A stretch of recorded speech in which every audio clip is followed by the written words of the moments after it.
which have been a key pillar of President Trump's economic policy. Fruits and vegetables are subject to tariffs since they are largely imported into the US. Over the past month, banana prices have risen 0.4%, and today they are almost 7% higher than they were a year ago. Or tomatoes, which we can grow in the summer here, but then the US imports when the weather turns cold. The vast majority of those imports are coming from Mexico. So from August to September, tomato prices increased 0.7%, and they are just over 1% higher in price than they were a year ago.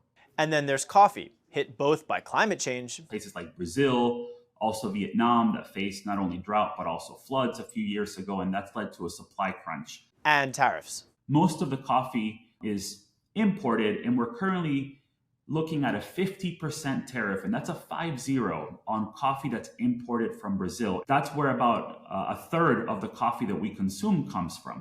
3. President Trump's immigration policies may translate into pricier checkouts at the grocery store. The US relies on migrant labor to plant and harvest many crops. There's estimates that suggest that upwards of 40, perhaps even 50% of farm workers in the US are undocumented. So new immigration policies and heightened enforcement raids across the country could hurt the labor market. It does have a chilling effect on the labor market, and that means that producers and farmers now have to increase wages in order to be able to attract workers. Which in turn could push prices up in the future. But Ortega says these price increases aren't due to price gouging. And there's no strong evidence that grocery stores or food companies or agents in the agri-food supply chain are raising the price for profiteering or for price gouging. So the next time you're suffering sticker shock in the checkout lane, remember, it's a convergence of climate issues, geopolitics, and politics.